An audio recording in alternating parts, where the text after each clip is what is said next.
Big welcome. Thank you for coming to today's panel discussion. So my name is Lisa Palmer. Can I just have a hands up in the back to make sure that you can hear me okay? Amazing. Great. My work is done.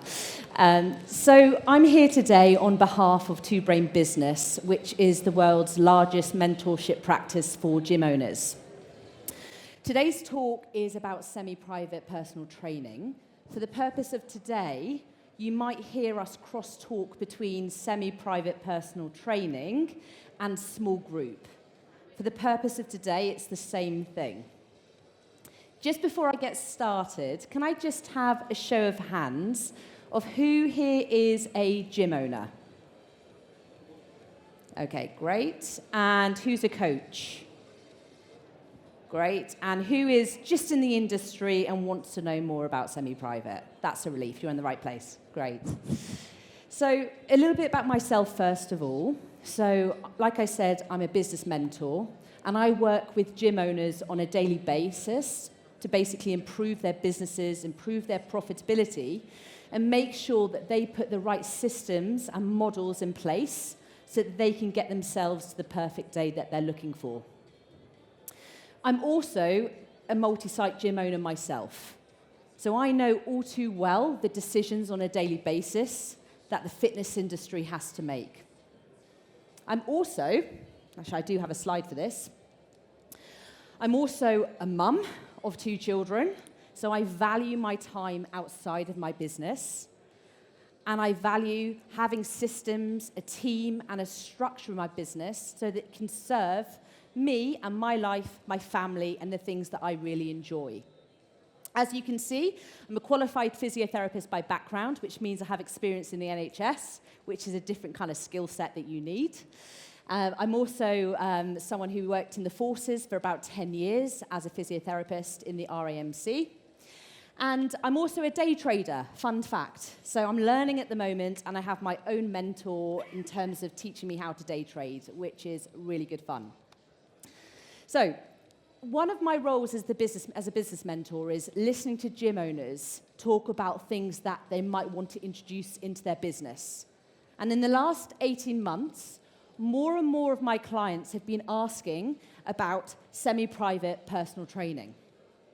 So today's talk is going to hopefully explore that model in a bit more detail. And I have 3 incredible gym owners here who are going to share with us today how they run semi-private personal training, what mistakes they've made along the way, and hopefully set people up for success if they're thinking about starting it within their facility.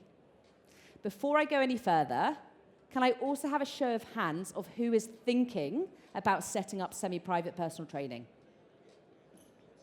Okay, great. And what about people who are already running semi-private personal training? I love that. Okay, great. And what about you've tried semi-private before and it didn't go so well and you're looking to learn some more things? Okay, awesome. Right, so without further ado, I am delighted to welcome to the panel Di, Rich, and CJ. So I'm going to start with David, who is also called Di. So Di, do you want to tell us a little bit about yourself and a little bit more about your gym? Yeah, of course. Hi, guys. How you doing? Everyone knew me as well? I hope so, yeah. Okay, guys. I was in the military 15 years, physical training instructor, left the army, found myself being a school teacher, enjoyed it, but not as much as being a PT. So we ventured on the route of setting up a gym. 15 years ago, we set up our first facility in Kingston in London. Second facility we set up in Slough, which was a decade ago. And then the third facility we set up in Windsor 2 years ago. Busy dad, running 2 of the facilities out of the 3 now, and we do have a dog that likes a lot of walking as well. But that's my background. I would say my specialism is kids. We run a very successful kids program, up to 250 kids across our sites and including school visits as well. So if anyone wants to talk about that, I can help you with that as well. But that's my background. Thanks, Di. So obviously you're on stage today to talk to us about semi-private.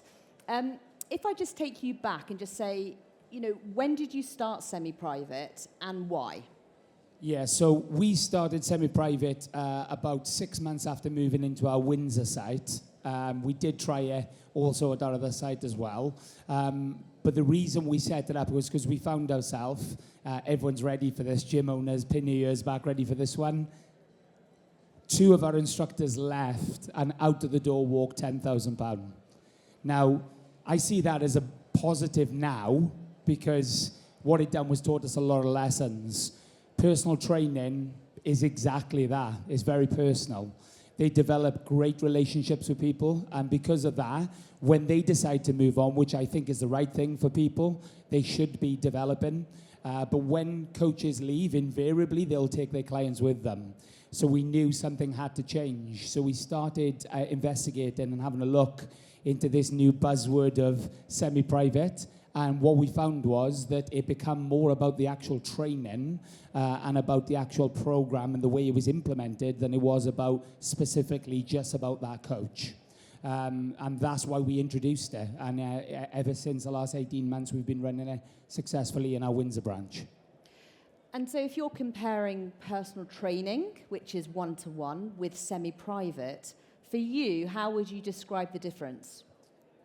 Personally, I would say one-to-one becomes more about how that client is progressing through their journey, but you become a bit of a social worker, if I'm honest, after a while. And I'd say semi-private is more about keeping them accountable to their goals.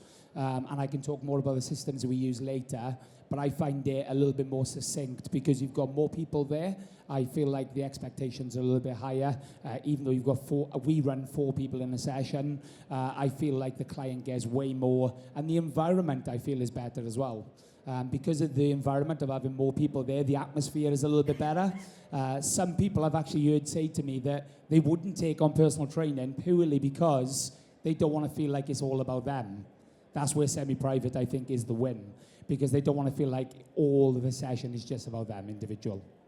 Thanks, Di. So just to summarise, your semi-private is 1-to-4 model. Okay. Yeah, that's right. And in your experience, because you've been running it about 18 months now, is there a particular type of, I suppose, avatar, so a perfect client, that would suit semi-private more than maybe a traditional class-based model? Yeah, I would say someone who comes into our facility, because we sit down with everyone, go through a no-sweat intro, sit down and find out what they're looking for. The sort of client that we would push towards semi-private or looking for semi-private is someone coming back into training after an injury or have never been to the gym before, and they want to be in an environment where they're coached. And also, we have quite a lot of clients now that have a crossover coming from group training into they want to stay with the gym, but they don't want to carry on with the group training. So they want a bit more individualized attention. However, they don't want to pay the higher level for just one-to-one. Great. And I can see that, in terms of the cost that you charge the client, it's not as expensive as a one-to-one session, but it is more expensive than a group. What about the coach in that situation? Is their pay about the same as a personal training session, or do you pay them different?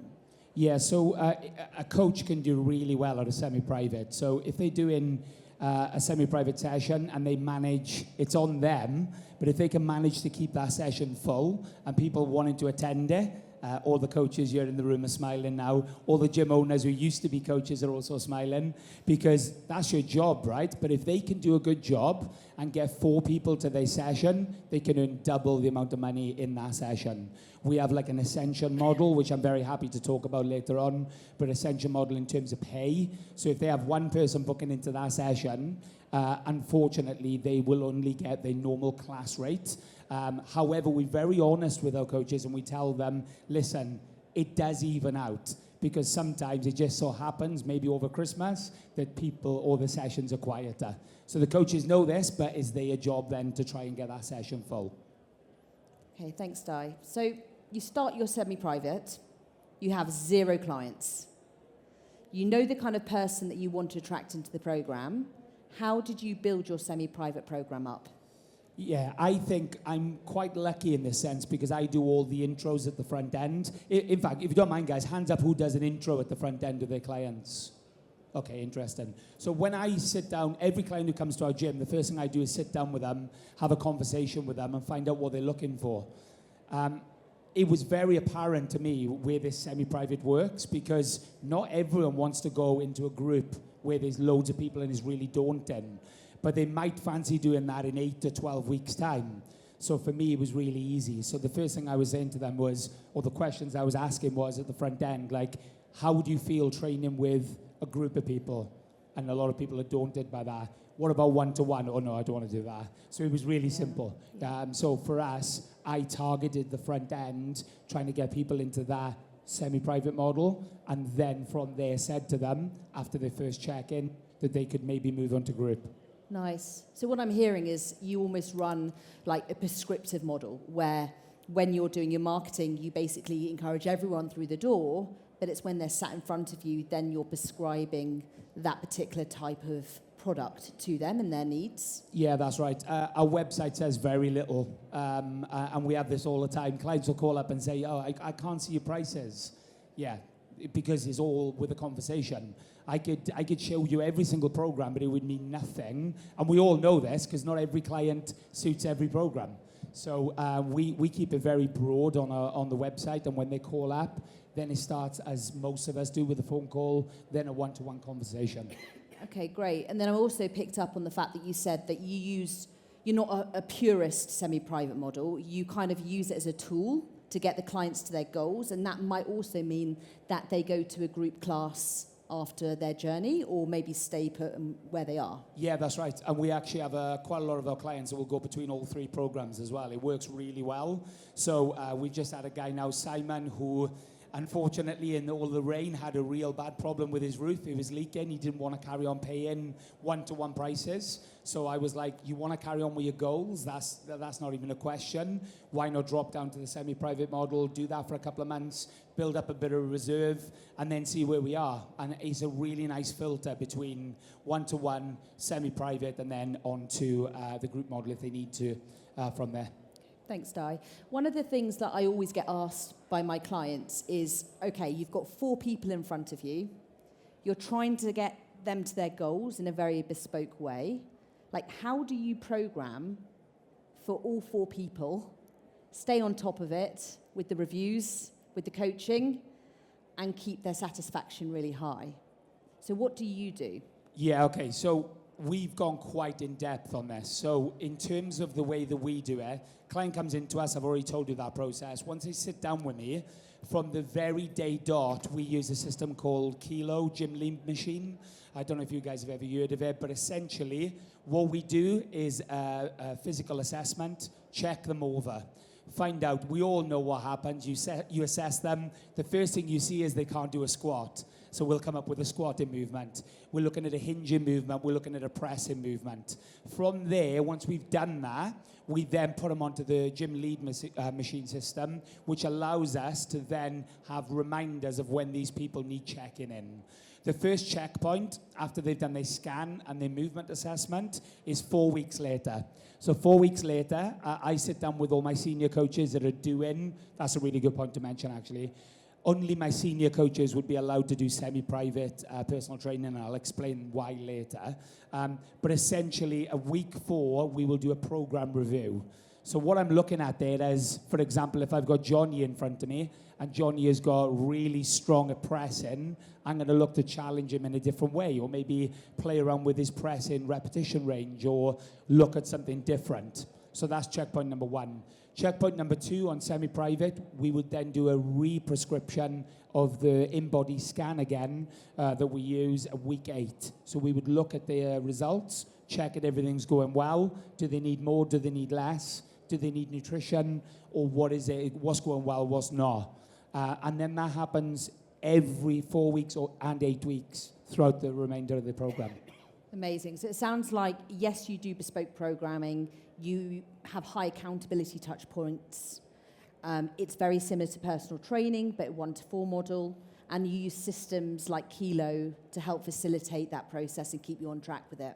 Yeah, that's right. And we've also got a full-time member of staff that runs all of this. So it's not just me.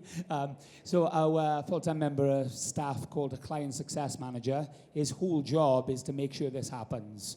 So if a client hasn't been in for one session within a 7-day period, they're on the phone to them.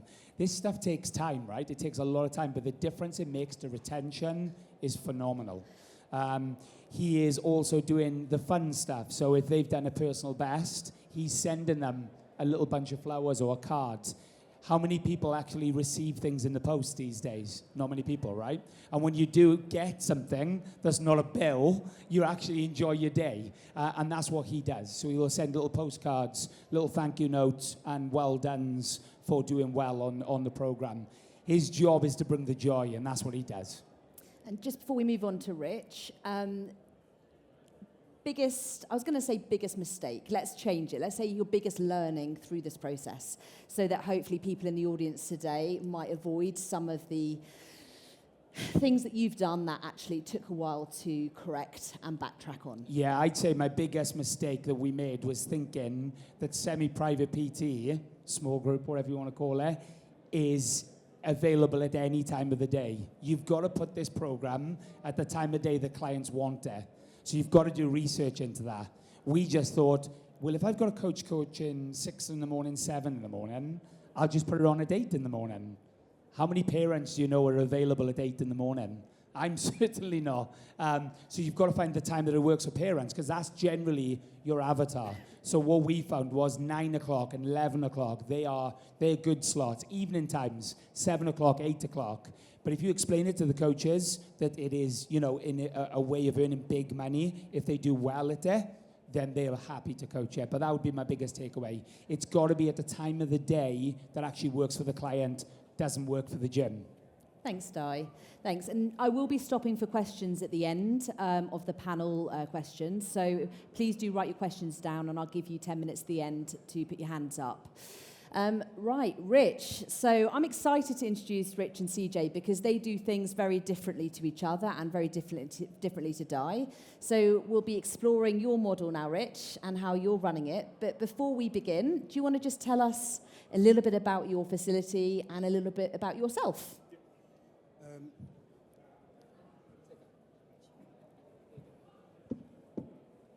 Hi everybody. So my name's Rich Maunders. I own a facility in Southampton. It's 6,000 square foot, which is probably one of the bigger personal training studios. We've been trading now for 5 years, but only about 2.5 years as a semi-private facility. I've been in the industry for coming up to 15 years. Yeah, that's about me. Okay, and what about your model itself? Are you sort of purist semi-private, or do you offer other sort of services in your gym? Okay. So we have semi-private and private only, so we don't allow open gym. So every member that comes into my facility will have a program designed by myself or one of my other senior coaches. We know everyone. We don't need to know membership numbers or anything like that. We make sure that we know them in-depthly as well.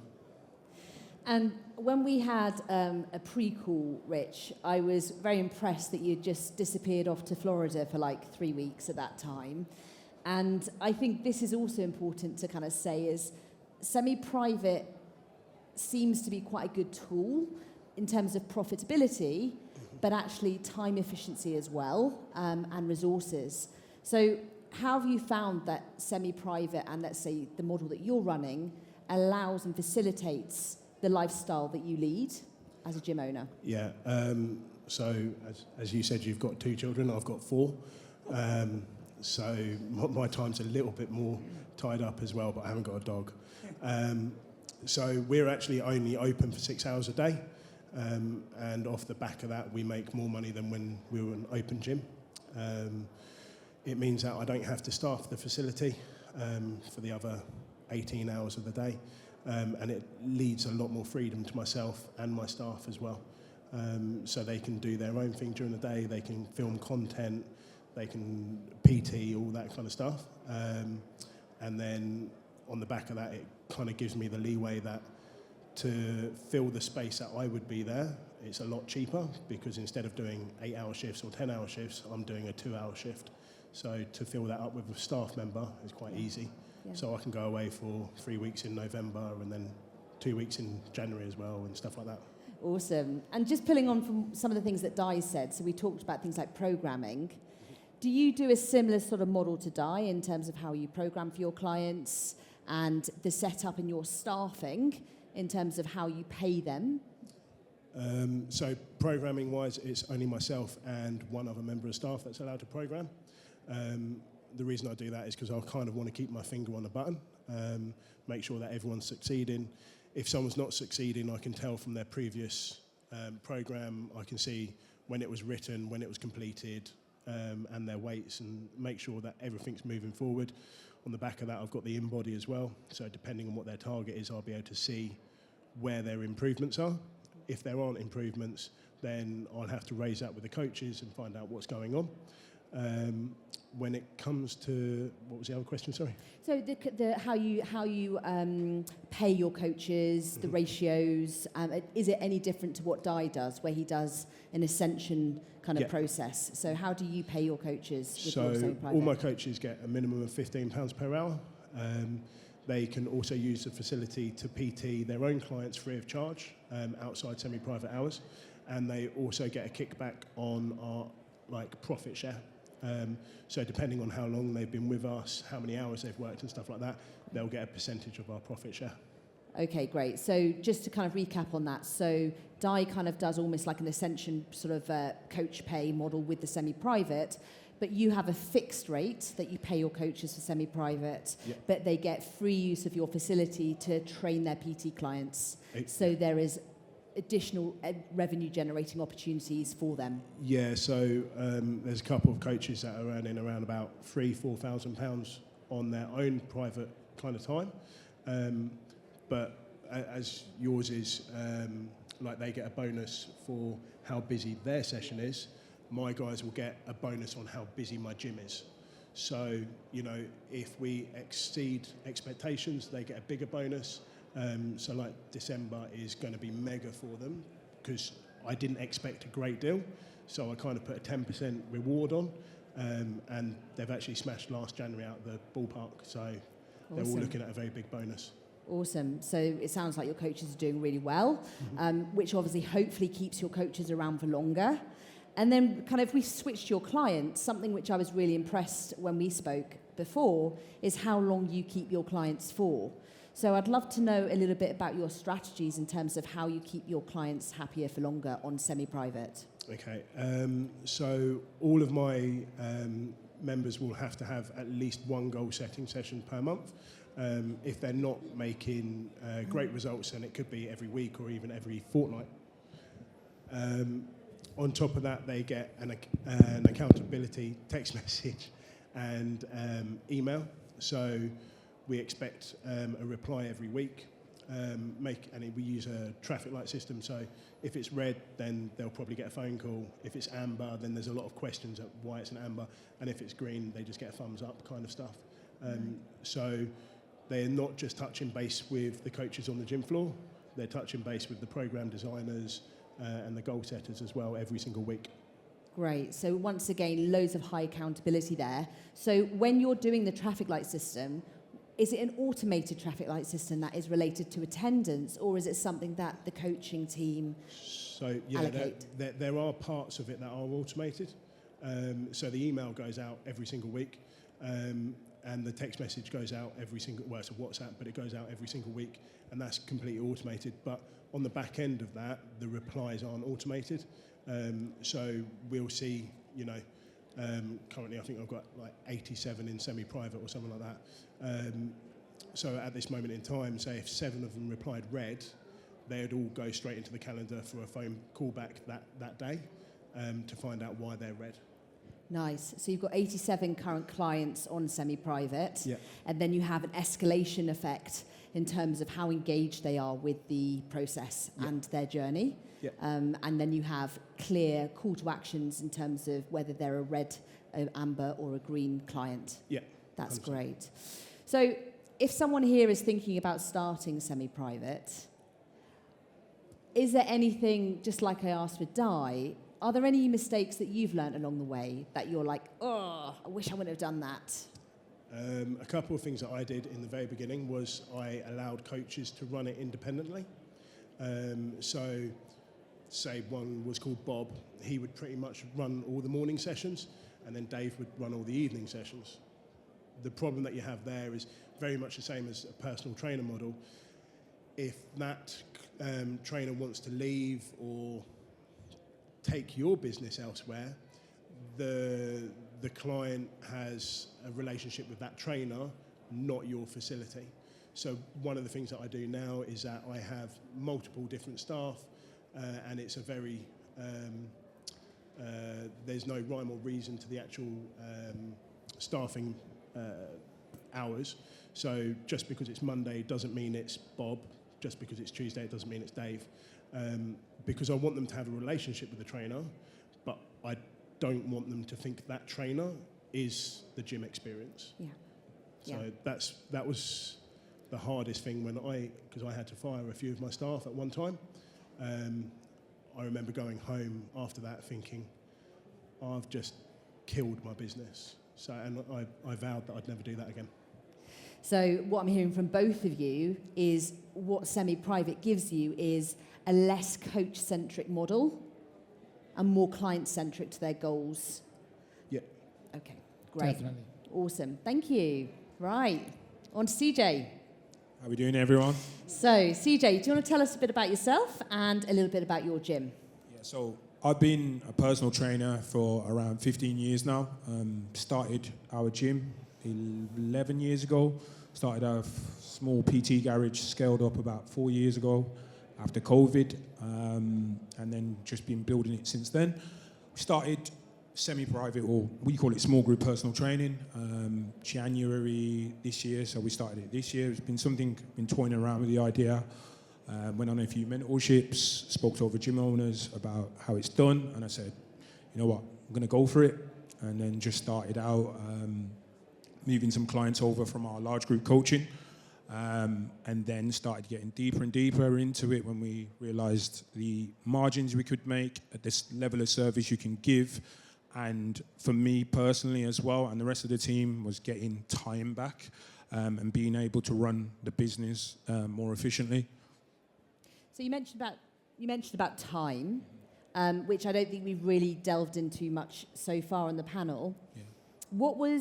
Tell us about that. Tell us what your time and the constraints and resources were like before you started semi-private, and what is the case now? So it was more of a case of, okay, I'm running a gym, running large group sessions, paying staff, marketing, and trying to one-to-one personal train the clients that I did have. And you're just doing a lot of nothing. So I put all my clients into small group personal training. I said, I'm not going to be PTing anymore. It's either small group, large group, or unfortunately see you later kind of thing. So I just went all in on it. And then what I found was I was far more productive, more energy, wasn't burnt out after doing 4 or 5 hours of back-to-back PT, going straight into 2 large group classes, plus then doing all the business and admin stuff. Like, everything just skyrocketed in terms of my performance in the business and on the gym floor. I still do a large amount of coaching, probably a little bit too much, but I'm working on reducing my coaching hours so I can focus more on the other bits. Thanks, CJ. You said something then that actually I have this conversation a lot with some of my clients, because they know they want to transition to semi-private, and that could be either a group-based model gym or even maybe a purist personal training gym. And you just said that you managed to transition a lot of your one-to-one clients into small group. Can you share with us how you did that effectively? Because some people don't do it effectively, so it'd be great to pick your brains on how you did this. So it was I wouldn't even say it was very difficult. It was a lot of apprehension from one-to-one clients. A lot of them really do think, I need a one-to-one personal trainer, I need it all personalised. And 90% of the time, everyone is Gen Pop, especially the people in demographic we work with. You are Gen Pop, you're not a professional footballer, sports person, anything like that. So we can build you a program where you can work efficiently and get results in a small group setting.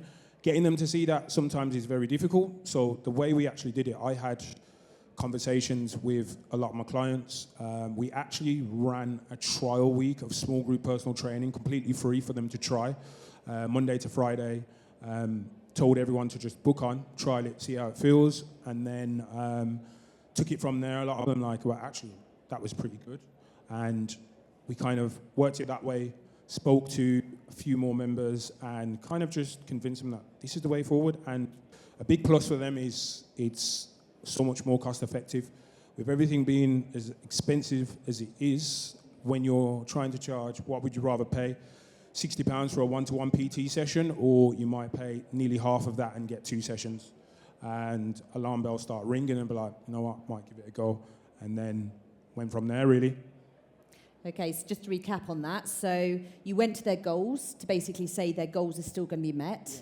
You then offered them essentially a free trial session just to give them the benefit of trialing it first. And then you highlighted actually it was a lot cheaper for them to do it that way.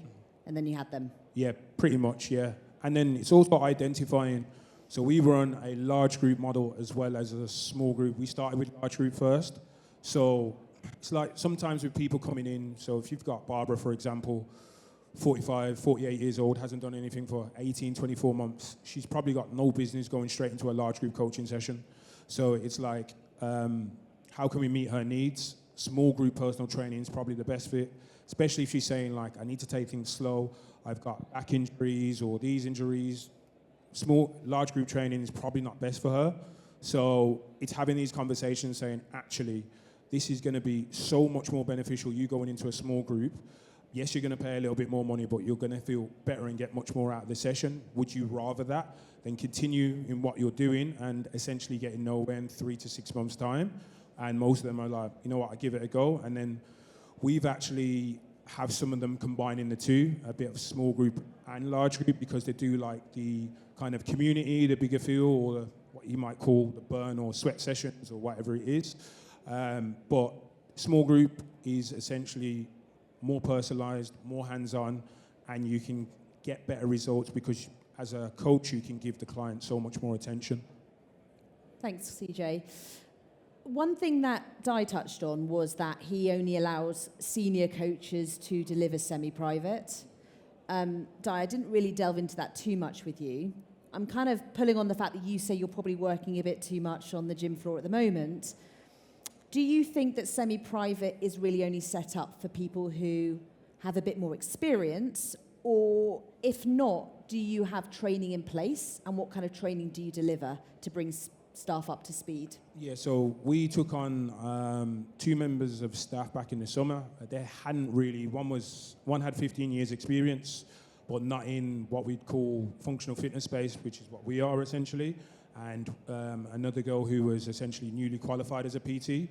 So we had to put trainings in place with my head coach, essentially to get them up to speed and understand the difference between small group personal training and small group fitness, because a lot of people will tell you they're doing small group personal training, but really it's just a small fitness class. There is a big difference if it's run properly. So we run a 1 to 6 model. Personally, I believe anything over 6 is not small group personal training. And if we do have over 6, I make sure we have 2 coaches and we set up essentially like pods in the gym. So the client is still essentially getting all the care and attention they need. But the way I see it, depending on,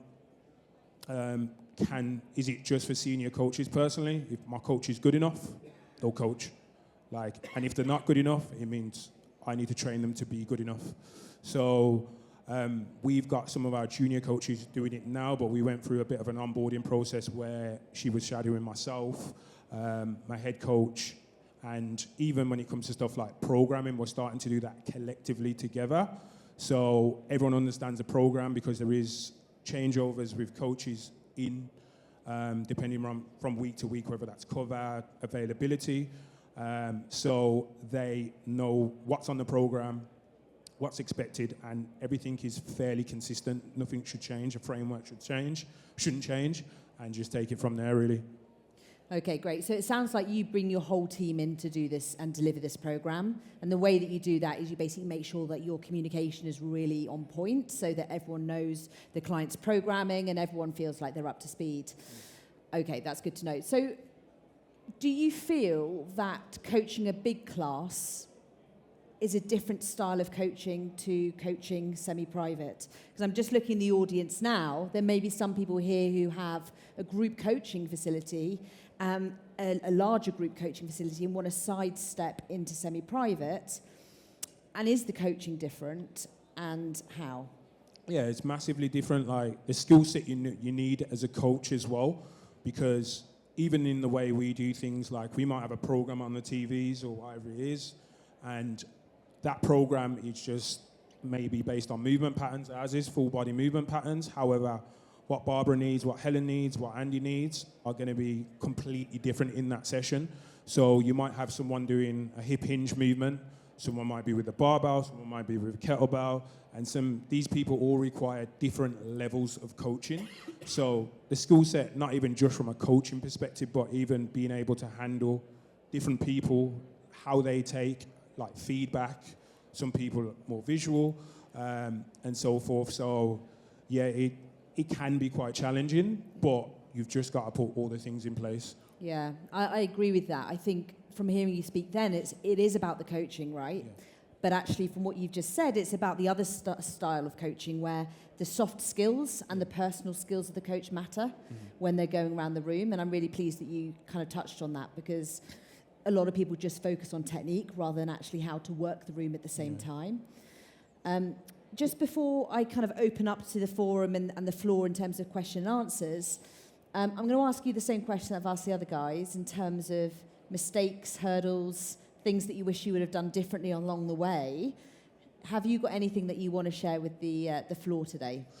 I think it's more of, if you're going to do it,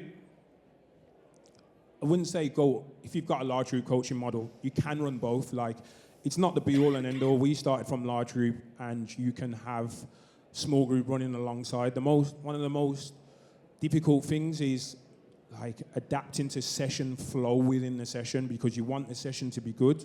So if your facility isn't set out right, sometimes you can stifle the session flow and the experience for the client or the member. So that is one of the biggest hurdles sometimes I have. Like sometimes because of where I've got things situated, we need a bit of a move around. You can feel like you're running around the gym kind of thing to coach 3 or 4 different people.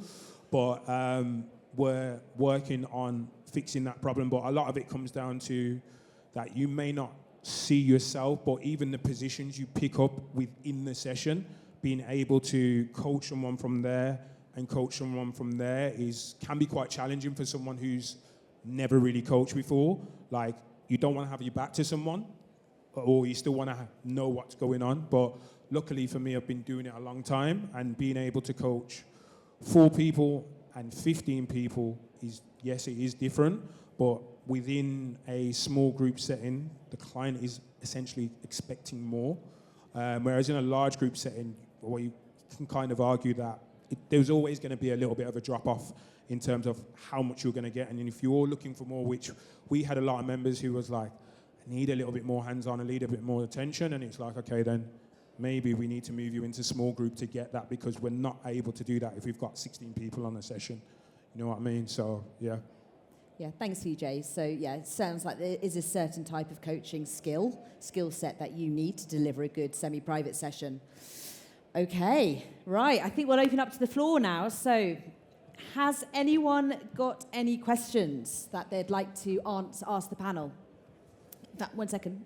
Rob, just over here, Rob. You're styling it well.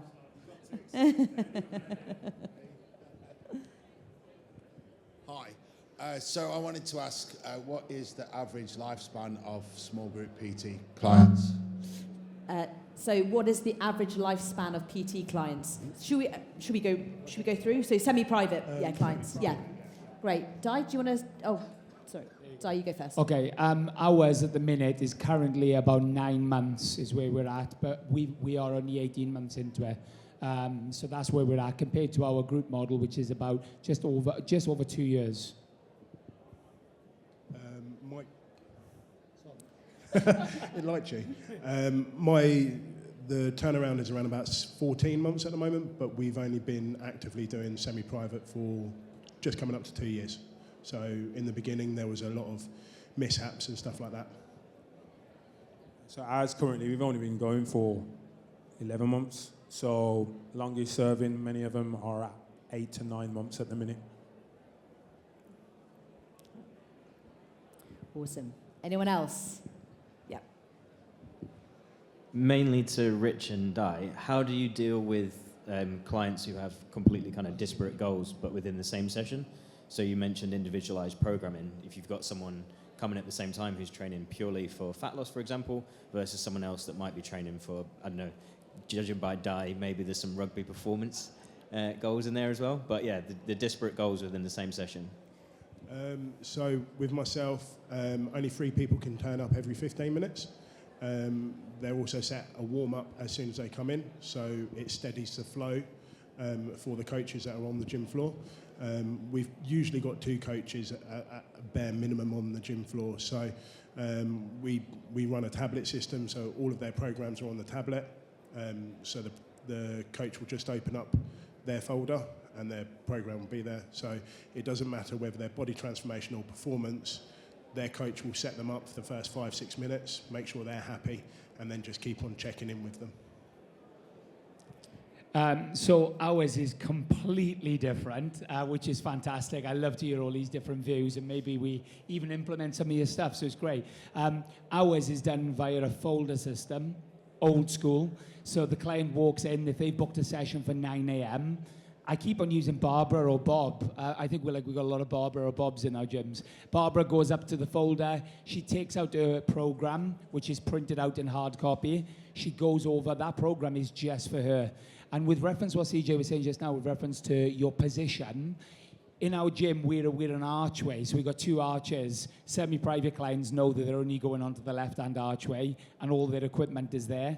They get their equipment out, they do the exercises, and then the coaches we've spent a lot of time teaching them how to coach semi-private, because we had some mistakes in the early days where group coaches thought that they could actually coach semi-private really well, and they had a bit of a shock. Let's just say that. It's a lot more personable.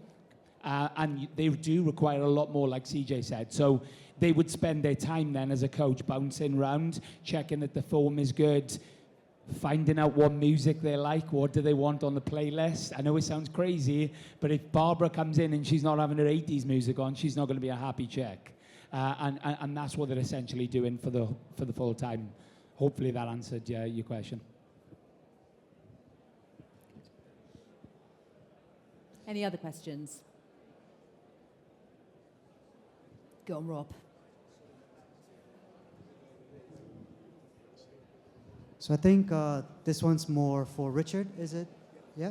I think one of the things you mentioned was how you changed from your learning experience. You changed from having a coach in the morning and in the evening to having a coach and just the clients going to various coaches. From a training perspective, if a client is more comfortable with a coach, wouldn't that, have you experienced where a client comes back and say, well, I like that coach, I want to only train with that coach, as opposed to what you have? Not recently, no. In the beginning, when it was, say, Dave was the only coach on a Monday, Wednesday, Friday, then, well, yeah,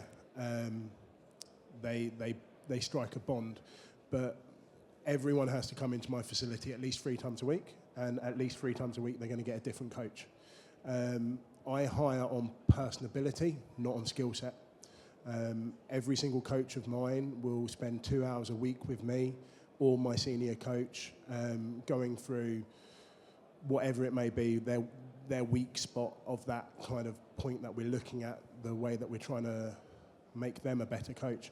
So you will always have someone that you bond better with, but I don't have any coaches that I wouldn't invite round for a barbecue. So in my opinion, all of my coaches are great people, and none of them are going to fall out with any of my clients. I know that for sure.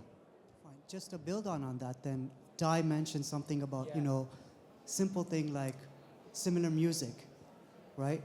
If you have this different various coaching system, every coach has its own personality as well, right? And if it doesn't blend with the client, then how do you deal with that?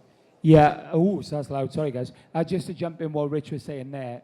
First thing you do is coach selection, right? That's the hardest part. I think if anyone has got the formula to that, I'd love to have a chat with them because I think that's the biggest part of being an owner.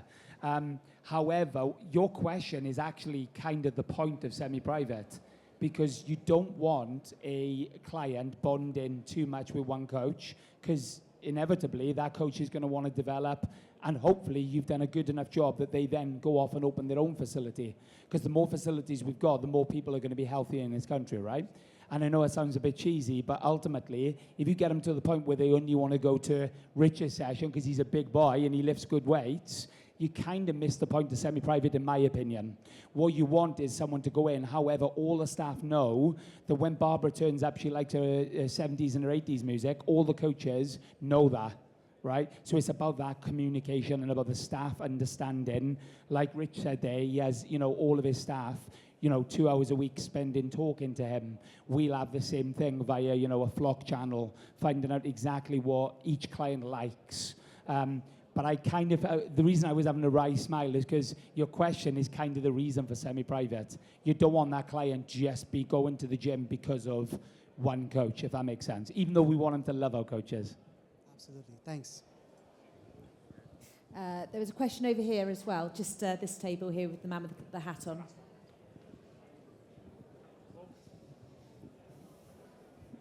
Yeah, just a quick one. Just on the transition from running your normal gym to taking to a semi-private, yeah? What was that like? Because I'm thinking if we're to do that, I'm going into my gym now and saying to all, I'm going to just do semi-private sessions, right? I can recognize I'll lose quite a few of them, yeah? So how was the transition from where you are to where you are now? I might go to CJ first, if that works, so then we can go through the panel if anyone else has got anything else to add. My question is, what makes you think you'll lose them? Because a lot of them come in and they're individually doing their own thing, so it's to drag them into that group training, right? So is your model currently open gym, commercial gym, or do you have large group and small group coach? Right. Or I run 2 small groups, so early morning group, and I run a evening group as well, yeah? And but the majority of the rest of the clients are just coming in doing their own thing. But I like the idea, I think it was Rich when he said he got his hours back. The best thing to do, you just have to have those conversations. Have a conversation, tell them what it's going to be like, how good it's potentially going to be in terms of the session, and put it to them. I had a lot of kickback where clients thought they weren't going to do it, or nah, not for me, or I don't think I'm feeling that. They absolutely love it now. Have the conversation, maybe even put on a trial. Say, this is the way to go. This is the best way. It's going to be cheaper for you as well, and you're probably going to get better results because if it was like one-to-one PT sessions or things like that you were having, they usually turn into therapy sessions. So I had to do one the other day, and I realized like we didn't actually get that much work done, but when there's 3 or 4 of us, we're getting so much more work done. So it's just about having those uncomfortable conversations. Some people will not be game for it, and that's part of it, but you'll find new people as well who are.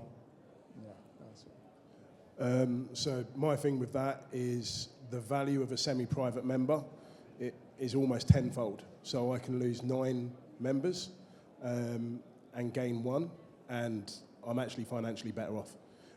So yeah, it might be scary kind of losing 100, 150 members, but all you have to do is get 12 and you're actually making financially more money, and then you're saving your time. I was working ridiculous hours. I felt like I was dragging my knuckles every day, and now I work 2 to 4 hours a day. Yeah. Well, why do I keep on going loud? Sorry, guys. I'm scaring you all. Maybe I'll walk you up anyway. What I would say is slightly on the side of, from our point, is communication.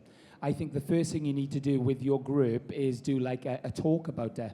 That's kind of the way we went, because we have always been traditionally either a CrossFit gym or we've been one-to-one. So when we decided to embark on this, we went through talk first, explain everyone. If you just put a post out there, I think it'd probably freak people out a little bit.